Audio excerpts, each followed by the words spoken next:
livro escrito para trazer certeza a Teófilo e a nós sobre os eventos que se passaram na vida de Jesus.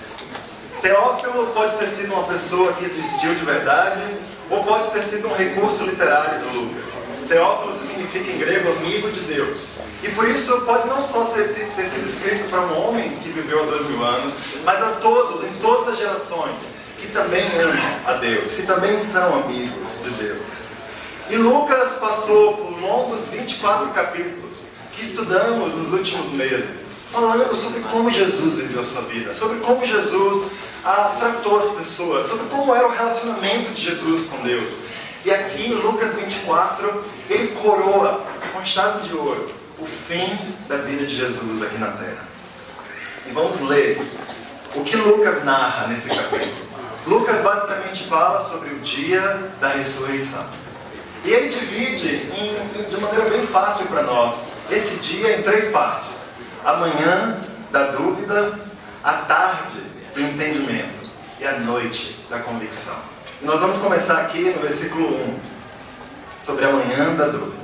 No primeiro dia da semana, de manhã bem cedo, as mulheres tomaram as especiarias aromáticas que haviam preparado e foram ao sepulcro. Encontraram removida a pedra do sepulcro, mas quando entraram, não encontraram o corpo do Senhor Jesus. Ficaram perplexas, sem saber o que fazer. De repente, 2 homens com roupas que brilhavam como a luz do sol colocaram-se ao lado delas. Amedrontadas, as mulheres baixaram o rosto para o chão e os homens lhes disseram: por que vocês estão procurando entre os mortos aquele que vive? Ele não está aqui, ressuscitou. Lembrem-se do que ele lhes disse quando ainda estava com vocês na Galileia. É necessário que o Filho do Homem seja entregue nas mãos de homens pecadores, seja crucificado e ressuscite no 3º dia. Então se lembraram das suas palavras. Quando voltaram do sepulcro, elas contaram todas estas coisas aos 11 e a todos os outros. As que contaram estas coisas aos apóstolos foram Maria Madalena, Joana e Maria, mãe de Tiago, e as outras que estavam com elas. Mas eles não acreditaram nas mulheres. As palavras delas lhes pareciam loucura. Pedro, todavia, levantou-se e correu ao sepulcro. Abaixando-se, viu as faixas de linho e mais nada. Afastou-se e voltou admirado com o que acontecera. Aqui no versículo 1, as irmãs se levantaram ainda de madrugada para ir ao sepulcro de Jesus. Sendo judias piedosas, elas haviam esperado todo dia de sábado, que era o dia de descanso dos judeus, e haviam esperado com ansiedade o domingo, os primeiros raios do domingo, para poderem ir ao sepulcro, para saber o que aconteceu com o nosso Senhor Jesus Cristo. E aqui fala que elas entraram e elas receberam a notícia por meio de um anjo de que Jesus havia ressuscitado. E as mulheres ficaram maravilhadas. Pedro mais tarde entra lá também e só vê as faixas de linhos. E Pedro fica maravilhado. Sabe, essa palavra maravilhado, ela é usada um pouco diferente por Lucas do que nós usamos. No Evangelho de Lucas, toda vez que você encontra que alguém ficou maravilhado, fora Jesus, isso não é um bom sinal. A maravilha que as pessoas têm quando veem algo nunca leva elas no Evangelho de Lucas a obedecerem, nunca leva elas a terem mais fé, nunca leva elas a darem um passo na direção de Deus. Quando você estuda o que a palavra no grego quer dizer, é um misto de uau, mas que também traz o sentido de dúvida, que também traz o espírito de medo, que também traz o espírito de isso é incrível, mas deixa eu me afastar um pouquinho disso, porque é demais para mim. E aqui no próprio Lucas 24:41, quando ele fala que por não crerem ainda, tão cheios estavam de alegria e de espanto, o grego é exatamente essa palavra. Eles estavam maravilhados. É uma certa alegria, mas muito medo, muito espanto. E aqui o que Lucas está dizendo é: as mulheres ficaram maravilhadas, mas elas ficaram com dúvida, com medo. Pedro ficou maravilhado, mas isso trouxe medo e espanto junto também. Você já se sentiu assim em alguma época, em algum momento da sua vida? Com alegria de ver algo incrível e ao mesmo tempo com medo do que você estava vendo? Com espanto do que estava diante de você? Isso parece incrível, mas deixa eu me afastar um pouco, porque parece demais para mim. Não é assim quando a gente começa a entender a Bíblia? Quando a gente vai para a Bíblia achando que, uau, vai ser incrível. E a gente realmente entende o que as Escrituras querem de nós, o discipulado, o preço que Deus espera que nós paguemos.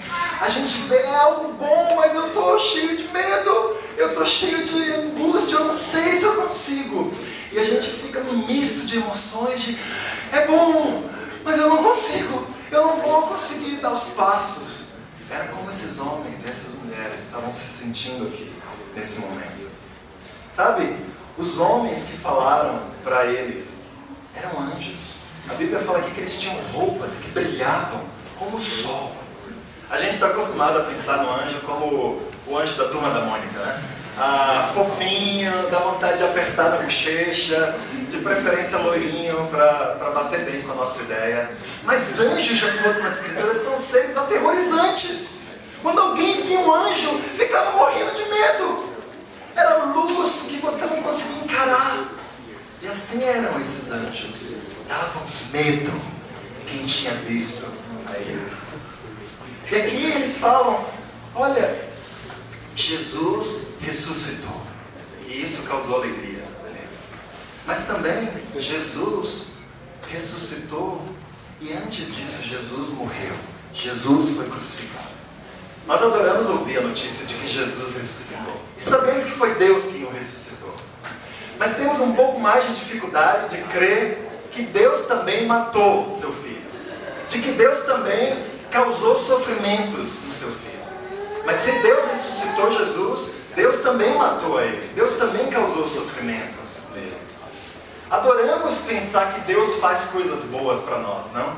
Quem quer coisas boas de Deus? Quem quer bênçãos de Deus? Vamos lá, fala a verdade. Queremos rios de bênçãos nas nossas vidas. Mas e o que fazer quando Deus manda calamidades para a nossa vida? Em Lamentações 3:38, a Bíblia fala, não é da boca do Altíssimo que vem tanto as desgraças como as bênçãos. Ezequias fala em Isaías 38:17, não é da boca do Altíssimo. Não, ele não fala isso. Ele fala, foi para o meu benefício que eu tanto sofri. Sabe, adoramos pensar que Deus faz coisas boas para nós. E por coisas boas nós entendemos bênçãos, ou aqueles desejos que temos no nosso coração, ou aquela vida que a gente sempre sonhou em ter. As coisas boas que a gente enxerga como boa.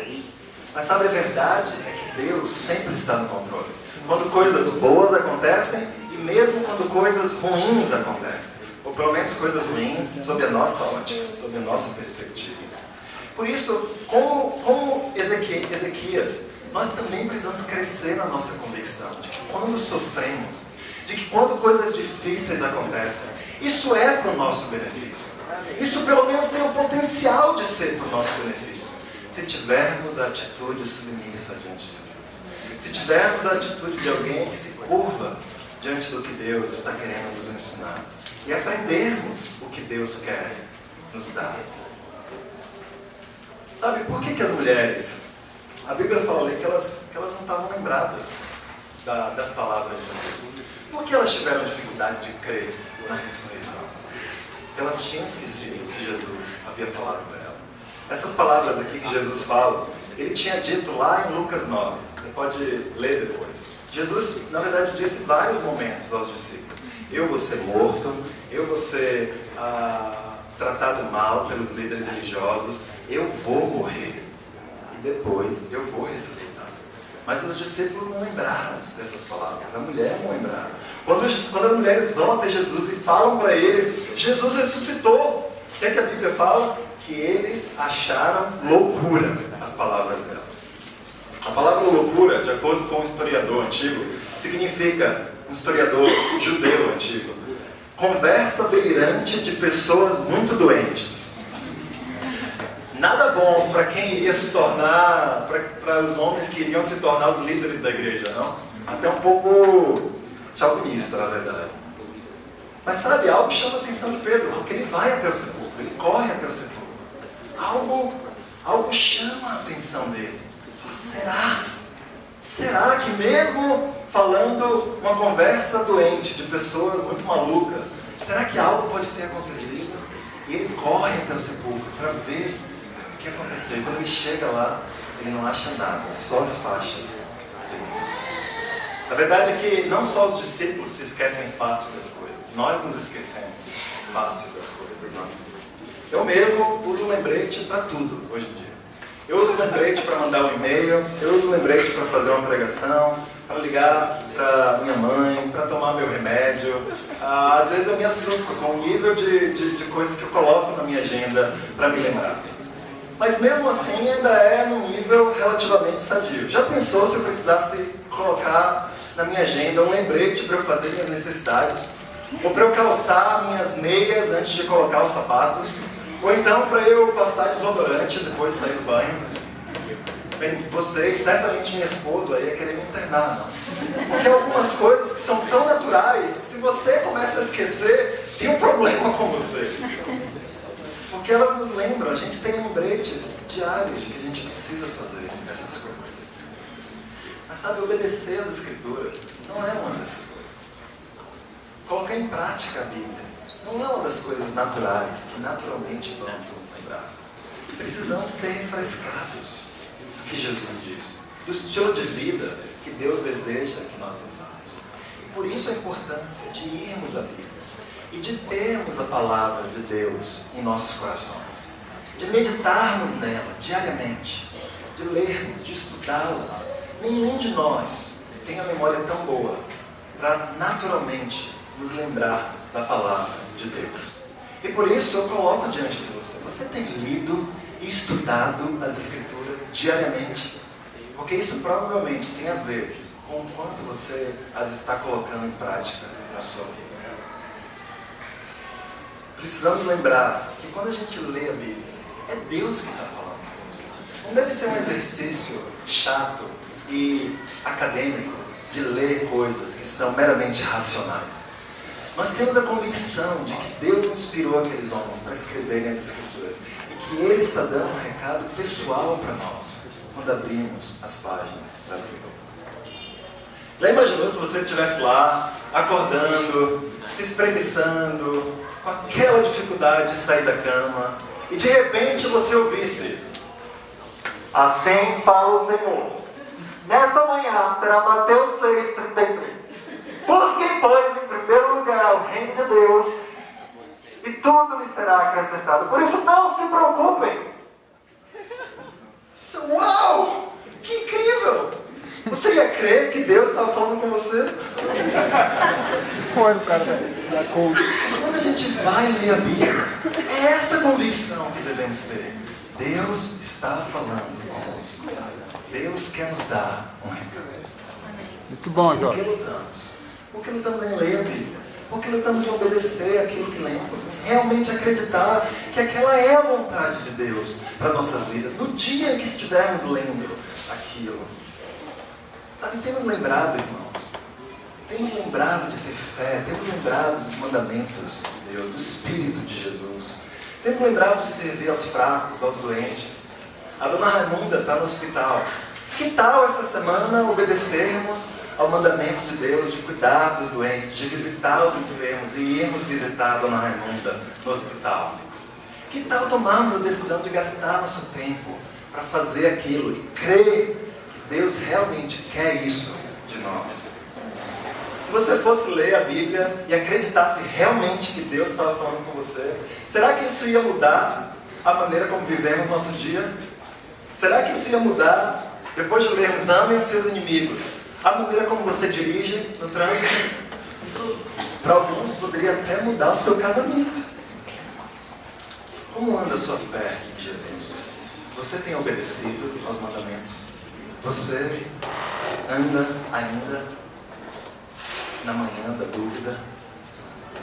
Vamos passar aqui para a tarde do entendimento, a partir do versículo 13. Naquele mesmo dia, 2 deles estavam indo para um povoado chamado Emaús, a 11 quilômetros de Jerusalém.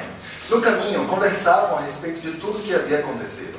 Enquanto conversavam e discutiam, o próprio Jesus se aproximou e começou a caminhar com eles, mas os olhos deles foram impedidos de reconhecê-lo. Ele lhes perguntou: sobre o que vocês estão discutindo enquanto caminham? Eles pararam com os rostos entristecidos. Um deles, chamado Cleopas, perguntou-lhes: você é o único visitante em Jerusalém que não sabe das coisas que ali aconteceram nestes dias? Que coisas? Perguntou ele. O que aconteceu com Jesus de Nazaré? Responderam eles. Ele era um profeta, poderoso em palavras e em obras diante de Deus e de todo o povo. Os chefes dos sacerdotes e as nossas autoridades o entregaram para ser condenado à morte e o crucificaram. E nós esperávamos que era ele que ia trazer a redenção a Israel. E hoje é o terceiro dia desde que tudo isso aconteceu. Algumas das mulheres entre nós nos deram um susto hoje. Foram de manhã bem cedo ao sepulcro e não acharam o corpo dele. Voltaram e nos contaram que tinham tido uma visão de anjos, que disseram que ele está vivo.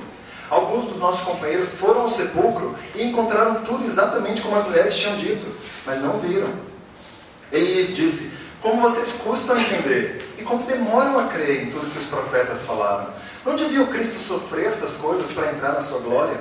E começando por Moisés e todos os profetas, explicou-lhes o que constava a respeito dele em todas as Escrituras. Ao se aproximarem do povoado para o qual estavam indo, Jesus fez como quem ia mais adiante. Mas eles insistiram muito com ele: fique conosco, pois a noite já vem, o dia já está quase findando. Então ele entrou para ficar com eles. Quando estava à mesa com eles, tomou o pão, deu graças, partiu e deu a eles. Então os olhos deles foram abertos e o reconheceram, e ele desapareceu da vista deles. Perguntaram-se um ao outro: não estavam ardendo os nossos corações dentro de nós, enquanto ele nos falava no caminho e nos expunha as Escrituras?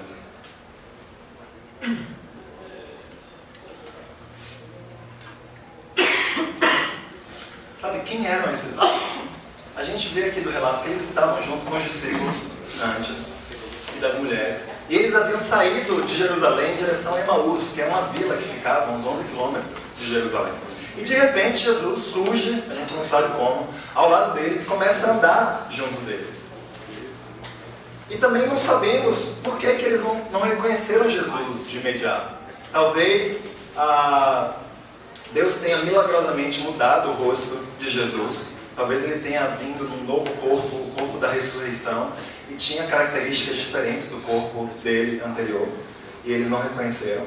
Outra possibilidade é que eles estavam tão tristes que, no meio da tristeza e da frustração, eles não conseguiram reconhecer Jesus. Eles estavam tão não esperando que Jesus pudesse andar ao lado deles, que não foi o primeiro pensamento ver: é Jesus, porque eles estavam tão certos de que Jesus não tinha ressuscitado.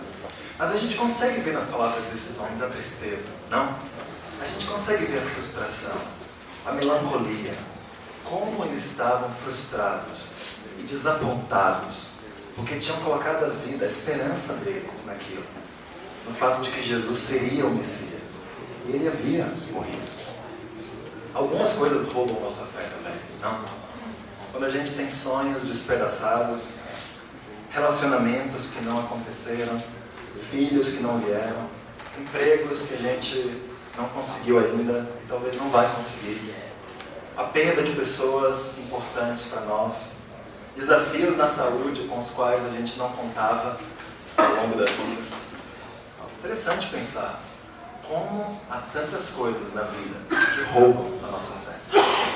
Esses homens estavam tristes aqui, e eles falam para esse homem que até então era desconhecido para eles: e já é o terceiro dia e nada. O terceiro dia era um dia muito importante para os judeus, era um dia de esperança para os judeus. Foi no terceiro dia que Abraão chegou ao Monte Moriá com Isaac. E antes de matar Isaac, Deus proveu o cabrito, e Isaac não morreu. Foi no terceiro dia que, depois de orar, Esther decidiu ir falar com o rei, e o rei deu livramento, não matou Esther. Foi no terceiro dia que Jonas finalmente saiu da barriga do peixe.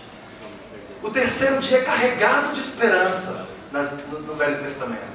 E eles estavam aqui falando: mas já chegou o terceiro dia. Se tivesse para ter acontecido alguma coisa, já tinha que ter acontecido. E de fato tinha acontecido. Jesus já tinha ressuscitado no terceiro dia. Mas os olhos daqueles homens ainda não conseguiam enxergar. Eles precisavam de olhos espirituais para enxergar. Enxergar mais do que a aparência de Jesus e reconhecê-lo como tal, mas enxergar o plano de Deus por trás de tudo que havia acontecido. E como isso acontece? Jesus começa a expor as Escrituras. Ele começa a expor de Moisés até os profetas. Hoje nós pensamos em profetas como Isaías, Jeremias e os outros menores, mas na cabeça do judeu, um profeta era qualquer um que havia escrito um livro da Bíblia. Então o que Jesus estava falando, ele passou de Gênesis até o final, expondo em todas as escrituras o que elas falavam a respeito do Messias, explicando para eles: vocês estão sendo lentos em aprender. O plano de Deus era esse, envolvia a morte do Messias, para que depois ele pudesse triunfar diante da morte. Jesus passou por toda a Bíblia, expondo a mensagem dela. É assim que eu e você vamos ter olhos espirituais para enxergar também. Quando formos para as Escrituras, quando estudarmos as Escrituras. E aqui não vale apenas a mera leitura. Nós precisamos realmente entrar no mundo da Bíblia e ver o que realmente está sendo falado aqui, o que realmente Deus quer comunicar a nós. É quando oramos, é quando meditamos nas Escrituras, que nossos olhos abrem e enxergamos o que Deus quer de nós. É assim que Ele tira o desânimo do nosso caminho. É assim que Ele nos dá fé e força para vencer os obstáculos que estão presentes hoje e sempre estarão presentes em nossa vida. Às vezes a gente quer tirar os obstáculos do caminho, mas Deus nunca faz isso. Deus deixa os obstáculos e, em vez de tirá-los, dá força para nós vencermos os obstáculos. Eu lembro de 2003, chegando aqui em Brasília, fraco espiritualmente. Fraco porque eu tinha deixado de dar todo o meu coração para obedecer às Escrituras. Fraco porque eu não me envolvia mais com as pessoas como eu deveria me envolver. Fraco porque eu tinha deixado de ter meus tempos com Deus diariamente. E passando o fim de 2003 aqui, 2004, me envolvendo em diversos tipos de pecado, meu casamento sofrendo, meus relacionamentos péssimos, passando 2004 dessa forma, passando 2005 dessa forma, e decidindo um dia de desespero, orando para Deus, eu comecei a ter dúvidas se eu ainda era salvo, e falando com Deus: eu vou ter os tempos com Deus, todos os dias, novamente. Até então eu tinha até achado já uma maneira de justificar isso para mim. Não, eu tenho tempos com Deus diariamente. Eu leio a Bíblia um dia, outro dia eu oro um pouquinho. Aí depois eu leio a Bíblia, mas o que acontecia é que no desânimo, muitas vezes eu lia a Bíblia, orava, no dia seguinte não lia, outro dia não lia de novo, 3 dias depois orava um pouquinho, 5 dias depois lia um pouquinho, e decidindo, eu vou orar e ler a Bíblia todo dia, para não ficar nenhuma confusão na minha cabeça. Eu comecei a fazer isso no meio de 2005, passou um ano. No meio de 2006, foi a primeira vez, desde o final de 2003, que parece que algo acendeu. E eu falei: o que eu estou fazendo com a minha vida? E dali em diante eu comecei a tomar decisões de novo, com a ajuda de muitas pessoas ao meu redor. Eu quero me envolver, eu quero fazer, eu quero voltar a vivo espiritualmente. Mas me chama muito a atenção que demorou um ano de ler a Bíblia e orar a cada dia, para que olhos espirituais se abrissem e eu pudesse enxergar. Espero que isso não demore tanto de tempo para você. Eu acho que isso só evidencia o quanto eu estava fraco espiritualmente. Mas sabe, não há outra maneira de enxergarmos o plano de Deus, a não ser por meio das Escrituras e por meio da oração. Os discípulos de Emaús, aqui no versículo 33, eles levantaram-se e voltaram imediatamente para Jerusalém. Ali encontraram os 11, os que estavam com eles reunidos, que diziam: é verdade, o Senhor ressuscitou e apareceu a Simão. Então os dois contaram o que tinha acontecido no caminho e como Jesus fora reconhecido por eles quando partia o pão. Os discípulos de Emaús chegaram animados para falar com os irmãos, e antes de abrir a boca, os outros pularam na frente: Jesus ressuscitou! E eles falaram: é verdade, Jesus ressuscitou! E os dois estavam falando um para o outro: Jesus ressuscitou. É verdade, Jesus venceu a morte. Qualquer coisa havia se tornado possível diante de um homem que, morto, voltou a viver. Sabe, se você olhasse no túmulo de Maomé, você encontraria seus ossos. Se você olhasse no túmulo de Buda, você encontraria seus ossos. Se você olhasse no túmulo até de Abraão, que foi o pai da fé, você encontraria seus ossos. Mas se você olhasse no túmulo de Jesus, você não encontraria seus ossos, porque Ele ressuscitou. E porque Ele ressuscitou, qualquer coisa se torna possível. Qualquer coisa nas mãos de Deus e guiados por Deus se torna possível em nossas vidas. Não era à toa que o coração desses homens estava ardendo, porque eles haviam finalmente entendido o plano de Deus e crido que Deus estava presente em todos os eventos que haviam acontecido.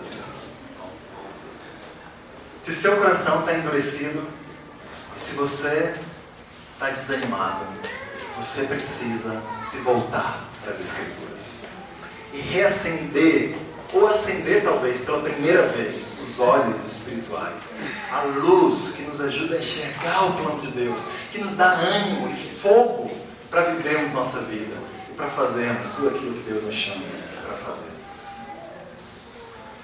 Mas é interessante pensar aqui nesse relato que tudo ainda não estava terminado. Os discípulos, ainda que crescem, não estavam prontos para a missão que Deus havia chamado eles a fazer. Vamos ler aqui o resto do capítulo, a partir do 36. Enquanto falavam sobre isso, o próprio Jesus apresentou-se entre eles e lhes disse: paz seja com vocês.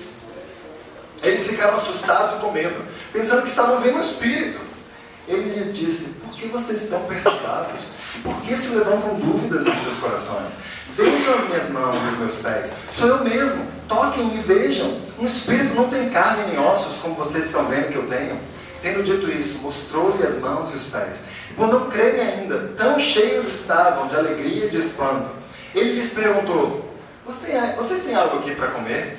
Deram-lhe um pedaço de peixe assado, e ele o comeu na presença deles. E disse-lhes: foi isso que eu lhes falei enquanto ainda estava com vocês. Era necessário que se cumprisse tudo o que ao meu respeito estava escrito na lei de Moisés, dos profetas e dos salmos. Então lhes abriu o entendimento para que pudessem compreender as Escrituras. Ele lhes disse: está escrito que o Cristo haveria de sofrer e ressuscitar dos mortos no terceiro dia, e que em seu nome seria pregado arrependimento para perdão de pecados a todas as nações, começando por Jerusalém. Vocês são testemunhas destas coisas. Eu lhes envio a promessa de meu Pai, mas fiquem na cidade até serem revestidos do poder do alto. Sabe, os discípulos estavam aqui animados, eles tinham certeza de que Jesus já havia ressuscitado. Mas a gente continua lendo e a gente vê que eles ainda estavam com medo, que eles ainda estavam com dúvida. Sabe, entendimento é uma coisa, convicção é outra. Podemos entender muitas coisas nesse mundo. Podemos entender muitas coisas sobre a palavra de Deus.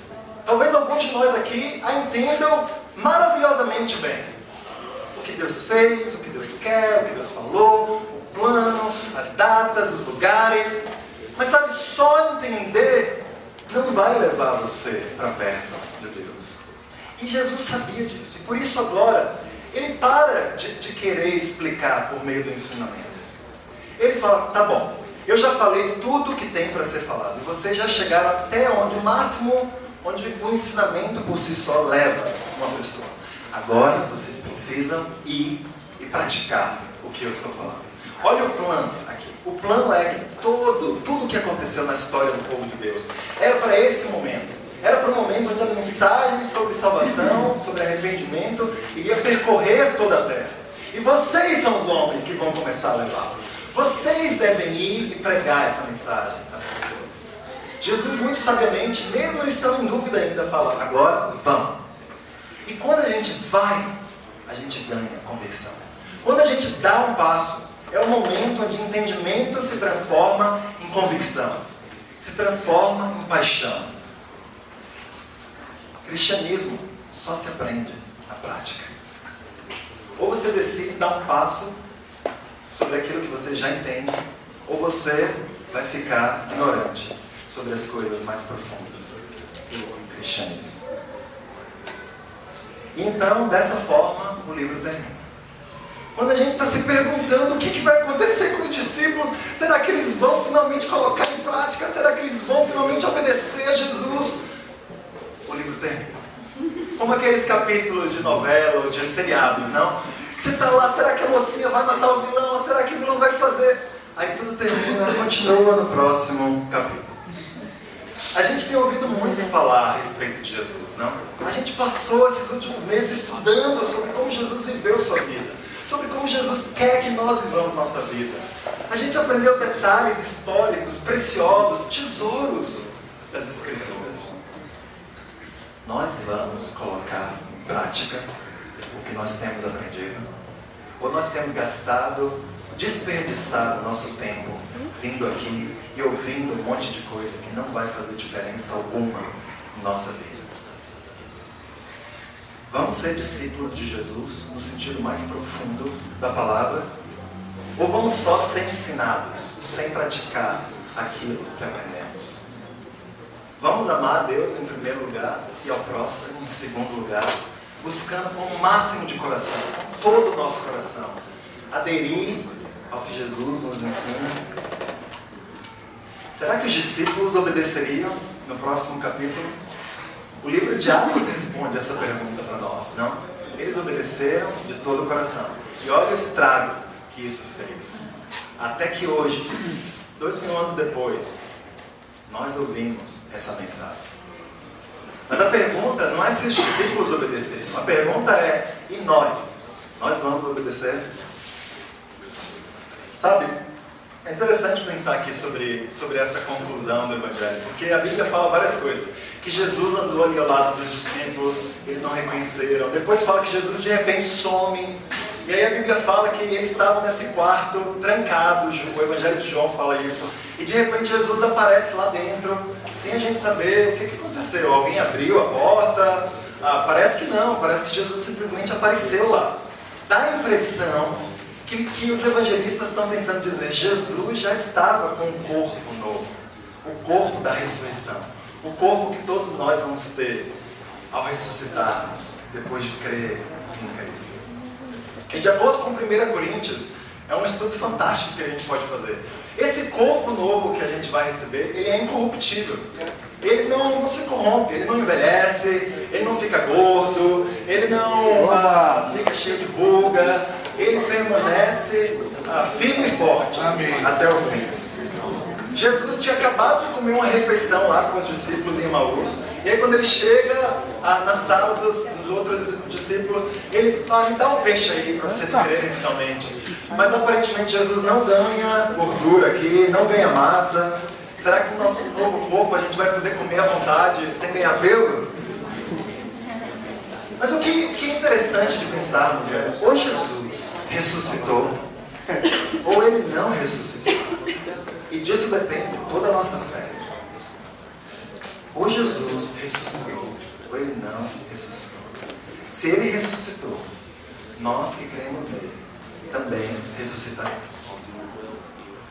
Nós que cremos nele, também ressuscitaremos. E aí também vamos ter um novo corpo, incorruptível, lá nos céus. Caso contrário, nós vamos apodrecer no chão. E as minhocas vão nos comer. E ao pó nós voltaremos.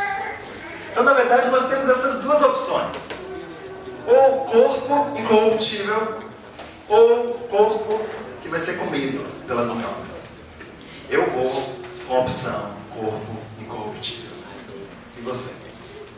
Vamos levantar e cantar uma canção.